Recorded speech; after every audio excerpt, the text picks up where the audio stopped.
بسم اللہ الرحمن الرحیم والصلاة والسلام علی رسول الکریم وعلی آلہ وأہلہ وأجمعین۔ معزز سامعین، میرے محترم بھائی بہن، دوست، احباب، بچے بچیاں، تمام اہل ایمان کو میری طرف سے سلام ہو۔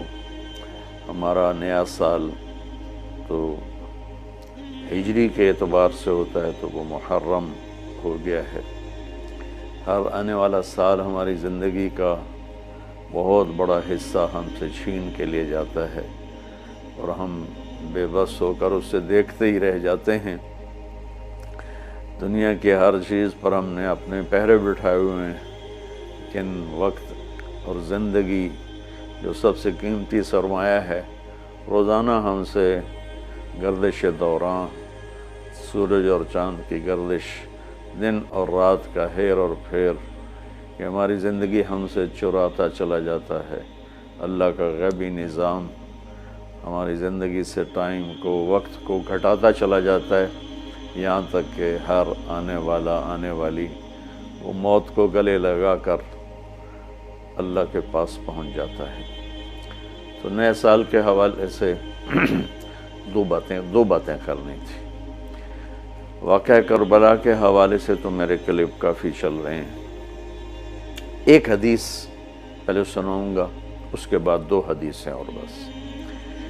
میرے نبی نے ارشاد فرمایا کہ علموا اولادکم القرآن ومحبتی ومحبت اہل بیتی او کما قال۔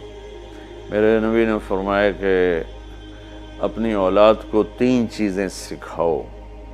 ایک قرآن سکھاؤ کہ قرآن زندگی گزارنے کا طریقہ بتاتا ہے۔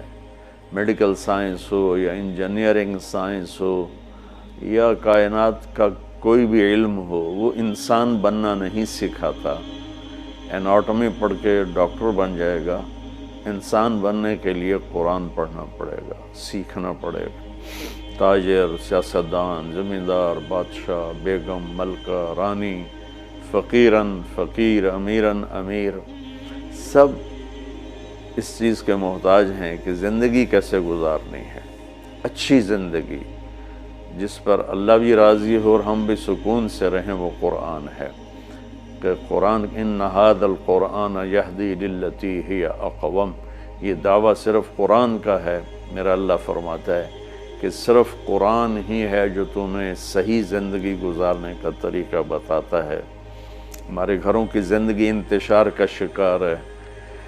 شادی ہوتے ہی طلاقیں ہو رہی ہیں، طلاقوں کی ریشو بڑھ رہی ہے کہ والدین اپنے بچے بچیوں پر صرف پڑھائی پڑھائی پڑھائی، اور ہمارے پاکستان میں پڑھائی تو ہے نہیں، صرف کاروبار ہے۔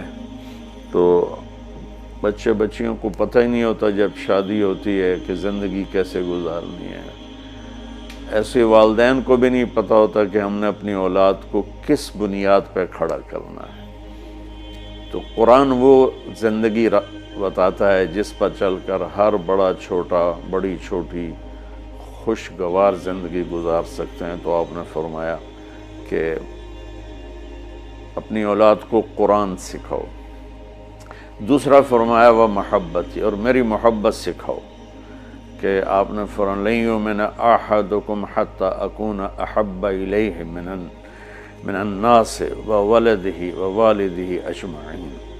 آپ نے فرمایا کہ اگر تم چاہتے ہو کہ تمہارا ایمان مکمل ہو تو میری محبت اپنی ذات سے، اپنے والدین سے، اپنی اولاد سے اور پوری دنیا کے انسانوں سے مجھے سب سے زیادہ پیار دو گے تو تمہارا ایمان مکمل ہوگا۔ تو اللہ کے نبی کی محبت کے بغیر ایمان کامل ہو نہیں سکتا۔ اب محبت کا کیا پیمانہ ہے، کیا معیار ہے؟ ایک ہم نے بنائے ہوئے ہیں، مختلف معیار بنائے ہوئے ہیں عشق رسول کے، محبت رسول کے، لیکن میں وہ معیار بتاؤں گا جو نہ میرا بتایا ہوا نہ کسی اور کا، وہ میرے نبی کا بتایا ہوا ہے کہ اللہ کے رسول سے پیار کرنے والے ہوتے کون ہیں۔ تو آپ وضو فرما رہے تھے، صحابہ آپ کے وضو کا پانی نیچے سے یوں بک بھر بھر کے کوئی پی رہا ہے، کوئی منہ تے لا رہا ہے، کوئی ہتھاں تے، کوئی سینے تے۔ تو آپ نے پوچھا ما یحملکم علی ھذا، بھئی یہ کیا کر رہے ہو، کیوں کر رہے ہو؟ کہ حبا للہ ولرسولہ۔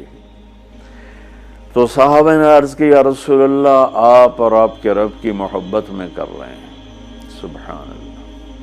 تو ہم نے فرمایا کہ میں تمہیں بتاتا ہوں کہ مجھ سے محبت کرنے والا اور اللہ سے محبت کرنے والا کون ہے۔ ایڈا سستا سودا نہیں ہے کہ صرف میرے وضو دا پانی تسی پی لو تے تسی میرے عاشق بن جاؤ، کہ وہ میں تمہیں بتاتا ہوں کہ اللہ اس کے رسول سے محبت کا پیمانہ کیا ہے۔ وہ پیمانہ ہے کہ اگر تم اس پر پورے اتر گئے تو دو طرفہ کام ہو جائے گا، تم اللہ رسول سے پیار کرو گے، اللہ رسول تم سے پیار کریں گے۔ تو ہم نے فرمایا فَلْيَصْدُقِ الْحَدِيثَ إِذَا حَدَّثَ، جو مجھ سے اور میرے رب سے پیار کرتا ہے اس کی پہلی نشانی یہ ہے کہ وہ ہمیشہ سچ بولتا ہے، کبھی جھوٹ نہیں بولتا۔ اس پیمانے پہ پاکستان کے 22 کروڑ انسانوں کو تولو تو چند ہزار ہی نکلیں گے، ورنہ میرے ملک پہ جھوٹ کی لعنت چھائی ہوئی ہے۔ فَلْيُؤَدِّ الْأَمَانَةَ إِذَا اؤْتُمِنَ، جو مجھ سے اور میرے اللہ سے پیار کرتا ہے وہ کبھی کسی کو دھوکہ نہیں دیتا، ہمیشہ دیانتداری سے کام کرتا ہے، دیانتداری سے ہر ڈیل کرتا ہے۔ اس پر تولیں تو پورے پاکستان کے بازار، تجارت، سیاست، ذمہ دارہ، لین دین دھوکہ ہی دھوکہ ہے، فراڈ ہی فراڈ ہے۔ اس میں بھی چند سو ہی نکلیں گے جن کو اللہ رسول کے محبت کی گارنٹی ملے گی۔ تیسرا فرمایا فَلْيُحْسِنْ جِوَارَ مَنْ جَاوَرَهُ، جو اللہ اس کے رسول سے پیار کرتا ہے وہ ہمیشہ پڑوسیوں کے ساتھ اچھا سلوک کرتا ہے، چاہے وہ مسلم ہوں، نان مسلم ہوں، چاہے وہ اپنے ہوں، غیر ہوں، اچھے لگتے ہوں، برے لگتے ہوں، وہ ہمیں برا سمجھتے ہوں، لیکن اللہ اس کے رسول سے پیار کرنے والے کی تیسری نشانی یہ ہے کہ وہ اپنے پڑوسیوں کے ساتھ اچھا سلوک کرتا ہے۔ یک طرفہ وہ تا کر دے نہیں، اسی کیوں کریے، انہوں سانو کدی سلام نہیں کیتا، اسی کیوں سلام کریے، وہ سانو کدی پچھڑ نہیں آئے، اسی کیوں پچھڑ جاویے۔ یہ عشق رسول کے دعوے دار تو ہو سکتے ہیں، اللہ کی بارگاہ میں ان کی کوئی گارنٹی نہیں ہے، یہ خارج ہیں۔ یہ بھی ہمارا سارا معاشرہ میں دیکھتا ہوں تو انتقامی معاشرہ ہے۔ ہمارے علاقے کی مثال ہے جی، قدمہ دے قدم ہون دن، کیا مطلب کہ جو ہمیں پوچھنے آئے گا ہم بھی پوچھنے جائیں گے، جو ہمیں سلام کرے گا ہم بھی سلام کریں گے، جو نہیں کرے گا تو ایسا کیوں کریے۔ یہ میرے ملک کے اخلاق یہ ہیں، اور میرے نبی فرما رہے ہیں کہ مجھ سے محبت کی تیسری نشانی یہ ہے کہ وہ یک طرفہ ہو کر اپنے پڑوسیوں کے ساتھ اچھا سلوک کرتا ہے۔ تو اس حوالے سے نیا سال شروع ہو رہا ہے، ہم قرآن سیکھیں، اللہ کے نبی کی محبت سیکھیں۔ تیسری چیز فرمائی وَمَحَبَّةَ أَهْلِ بَيْتِ، اور اپنی اولاد کو میرے اہل بیت کی محبت سکھاؤ۔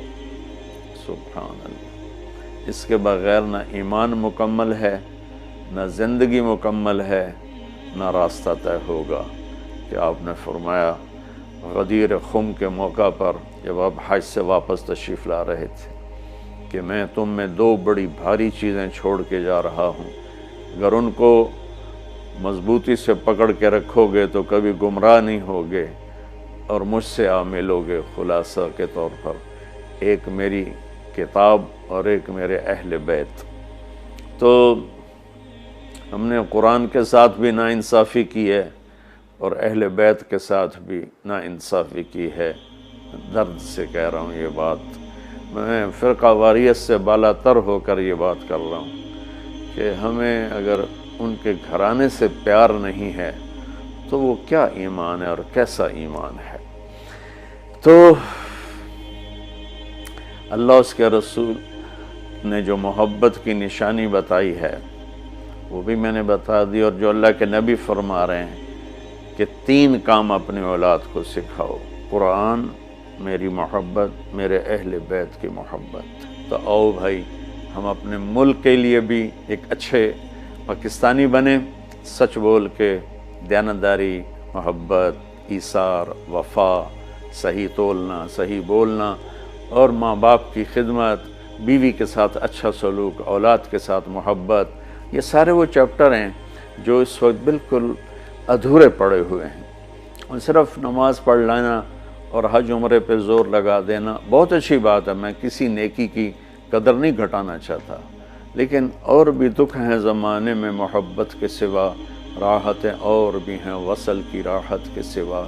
اسلام تو ایک زندگی ہے، یہ تو چند مختصر عبادات پوری زندگی پر تو نہیں ہے نا۔ اس لیے میری فریاد سنو اللہ کے واسطے، علماء سے بھی کہتا ہوں، خطیبوں سے بھی کہتا ہوں، اپنا مسلک پیش نہ کرو، اسلام پیش کرو۔ اسلام ایسی خوبصورت زندگی ہے کہ اس کا خریدار آپ کو ہر انسان بنے گا۔ آپ سن لیں گے تو آپ کا احسان ہوگا، اب کر لیں گے تو آپ کی دنیا بھی بنے گی، آخرت بھی بنے گی، ورنہ فقیرانہ آئے صدا کر چلے، میاں خوش رہو ہم دعا کر چلے۔ وہ جو گیت تم نے سنا نہیں، میری عمر بھر کا ریاض تھا، میرے درد کی تھی وہ داستاں جسے تم ہنسی میں اڑا گئے۔ السلام علیکم۔